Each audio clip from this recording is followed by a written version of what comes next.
नमः सिद्धेभ्यः अनंतानंद परम सिद्ध भगवान की जय। पंच परमेश्वरी भगवान की जय।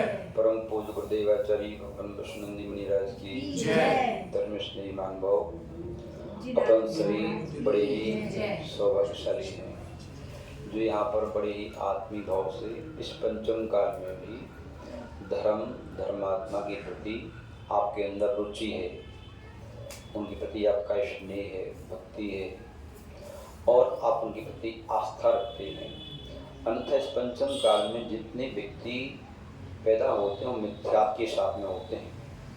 तो मिथ्यष्टि प्राणी की धर्म के प्रति धर्मात्मा के प्रति रुचि नहीं होती, आस्था नहीं होती, श्रद्धा नहीं होती, भक्ति नहीं होती।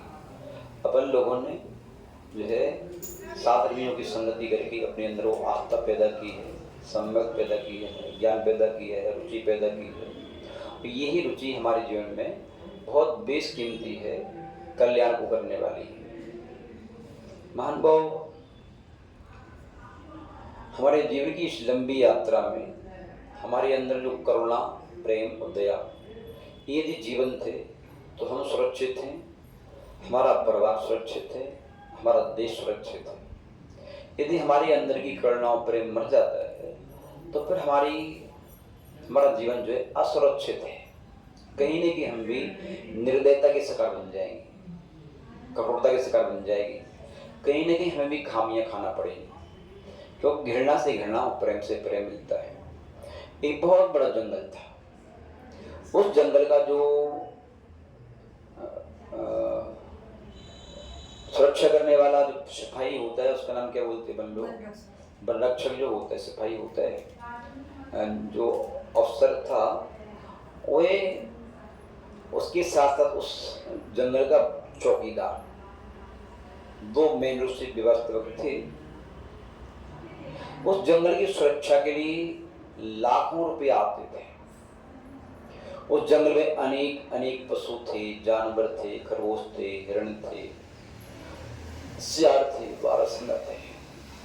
उन पशुओं की वजह से उस जंगल की में रौनकता था, सौंदर्य था। क्योंकि बिना पशुओं की जंगल किस काम का, और बिना जंगल के पशु किस काम के। पशुओं की सुरक्षा जंगल से है और जंगल की सुरक्षा भी पशुओं से है। ध्यान रखो, इस संसार का नियम है, हम जिसकी सुरक्षा कर रहे हैं नियम से मान लेना वो भी कहीं न कहीं आपकी सुरक्षा में कारण है, था, बनेगा। आज भय ना महसूस हो रहा हो आपके लिए, ये पक्का मान लेना, हम दूसरों की सुरक्षा करके अपनी सुरक्षा गार्ड नए तैयार कर लेते हैं। आज यदि आपकी अनुकूलता है तो आप अपनी क्षमताओं से विश्वास के साथ में उसकी सुरक्षा करो। पक्का मान लेना, कहीं ना कहीं जिंदगी किसी मोड़ पर वह आपकी सुरक्षा करेगा। आपकी जीवन में प्रतिकूलता आ सकती है, मौका आने पर तो जो है एक छोटे से छोटा व्यक्ति बहुत बड़ा काम कर जाता है। मान भाव, वह दोनों चौकीदार और जो अफसर था सारी की सारी सरकार से आई हुई संपत्ति को हड़प जाते थे, लेकिन पशुओं को खाने के लिए पीने की व्यवस्थाएं नहीं करते थे, उनका स्वास्थ्य आदि पर ध्यान नहीं रखते थे। बेचारे पशु भूखों के मारे बेचैन हो जाते थे, परेशान थे। ये क्या है? क्योंकि जब सुरक्षा गार्ड ही भक्षण करने लगे, जब बाढ़ ही खेत को खाने लगे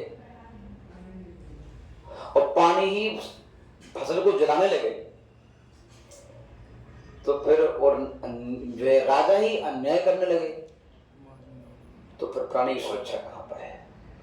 महानुभाव, उस जंगल की वन की यही दशा थी। एक अफसर का बेटा था और एक चौकीदार का भी बेटा था। दोनों बेटे ऐसे थे जिन्होंने अपनी दादी से, अपनी नानी से दया, करुणा, प्रेम के संस्कार प्राप्त किए थे। उन्होंने सीखा था हमारे जीवन में दया ही हमारा मित्र है, दया ही हमारा साथी है। जिसके पास दया है उसकी सुरक्षा है, और जिसके पर दया कर दोगे वो आपको याद करेगा। संसार का हर व्यक्ति चाहता है लोगों में याद करें, तो बस दुनिया से आप ये अपेक्षा रखते हो याद करें, तो कुछ मत करो आप, जिसका कोई नहीं है आप उसकी बन जाओ और दया करके उसका सहयोग करो। वे व्यक्ति इस भव में ही नहीं, कई भवों तक आपको याद करता रहेगा कि ऐसा भी व्यक्ति कोई हमारे जीवन की यात्रा में मिला था। धर्म स्नेही मान भाव, एक बार चौकीदार का बालक उस जंगल में भ्रमण करने गया, बड़ा अच्छा लगा उसे पशुओं के बीच में, क्योंकि पशुओं के बीच में रहकर के भी एक अत्यंत अलौकिक आनंद की अनुभूति होती है। जो खरगोश के बच्चे, हिरण के बच्चे, सियार के बच्चे, जब गाय के बच्चे बच्चों को देख करके आनंद आता है। उसकी आदत बन गई प्रतिदिन जंगल में जाने की। एक खरगोश तो ऐसा ही था कि उसकी आवाज सुन के ही वह आ जाता, तुरंत चुटकी बजाई उसने और खरगोश दौड़ता हुआ आया। होता है, क्योंकि प्रेम की भाषा तो पशु भी समझते हैं, वो जानते हैं कि व्यक्ति मुझसे प्रेम कर रहा है।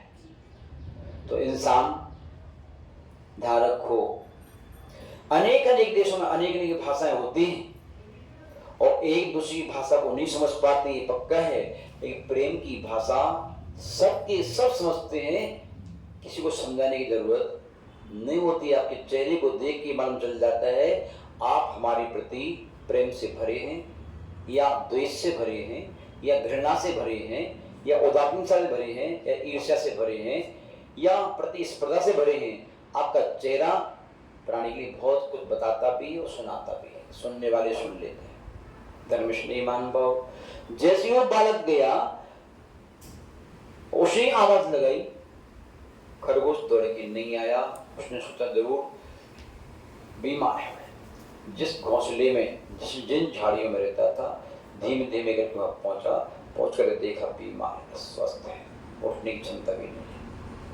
उसकी दयनीय अवस्था को देख करके वह अपने बहादुर को कोसने लगा, ये धिक्कार है, मैं ऐसे बाप की पैदा हुआ जिसके पास पूरी क्षमता है, सरकार से आई हुई संपत्ति का जो इन पशुओं के लिए कर दिया जावे तो आ जाते, क्या जरूरत नहीं है। लेकिन इतनी अत्याचारी है लोग, ये सारी संपत्ति हड़प कर जाते हैं, पशुओं को खाने नहीं देते, पीने नहीं देते, इलाज नहीं कराते हैं। कोई बात नहीं,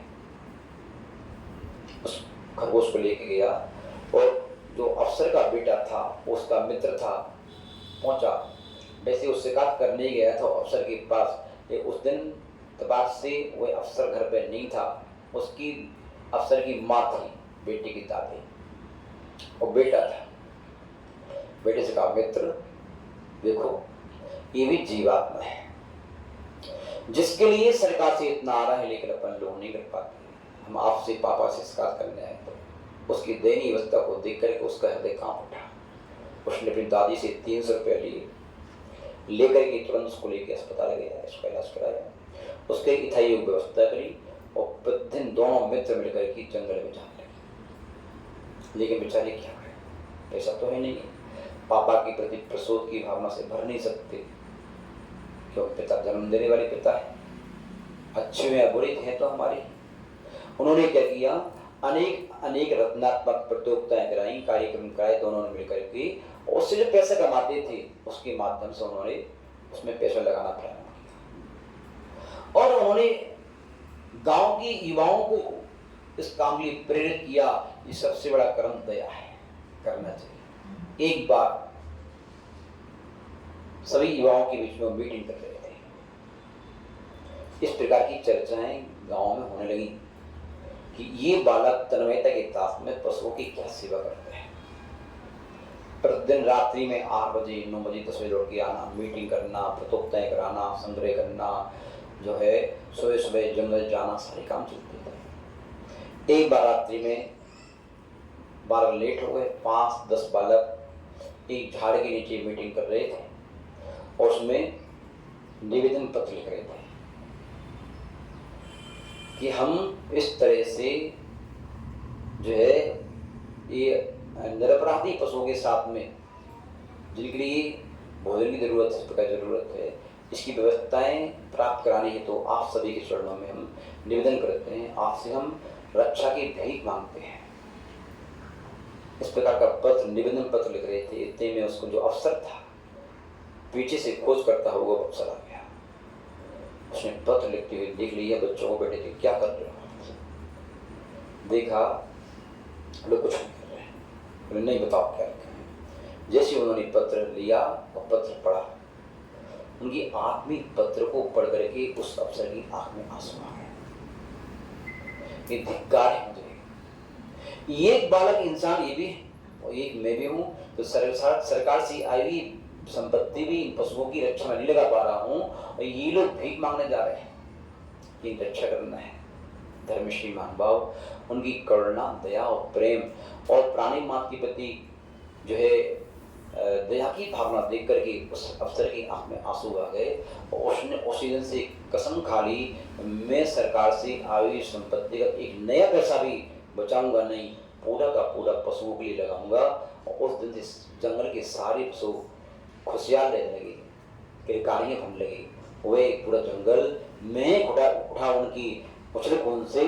धर्मश्री महानुभाव, ध्यान रखो, यदि हमें अपने परिवार को, अपने समाज को, अपने देश को उनकी किलकारियों से, उनकी उछल कूद से, उनकी रौनकता से, उनकी मुस्कान से, उनकी खुशी से जो है कि महक से महकाना है, तो कुछ नहीं करना है, बस एक दूसरे के प्रति करुणा से, प्रेम से, दया से भरना है। सब एक दूसरे को, एक दूसरे की मजबूरी समझना है, मजबूरी समझ के एक दूसरे का सहयोग करने का भाव रखना है, उपकार करने का भाव रखना है, तब तो हमारे जीवन में घटित हो सकता है। यदि आप मात्र अपने ही प्रति और अपनों के प्रति मात्र करुणा से भरे हैं और अपने प्राय के भेद से ऊपर उठे बिना आप इस प्रकार की प्रक्रिया कर रहे हैं, तो ध्यान रखना, कल यदि आज इस मोहल्ले वाले का नंबर आया है कष्ट का, तो कल आपका नंबर भी आ सकता है। इस बात को मान लीजिए, क्योंकि ये धूप छाया है। धूप छाया कभी एक सी, कभी धूप जाती है तो कभी छाया आती है, ये संसार का क्रम है। इसलिए हमें सदैव दूसरों का सहयोग करके, दूसरों का उपकार करके अपने जीवन में व्यवहार का अर्जन, सद्भावनाओं का अर्जन करते रहना चाहिए। ये दुआएं और सद्भावनाएं हमारे जीवन में बहुत काम करती हैं। महानुभाव, इतना ही कहकर हम अपनी वाणी को प्राप्त देते हैं। ओम शांति।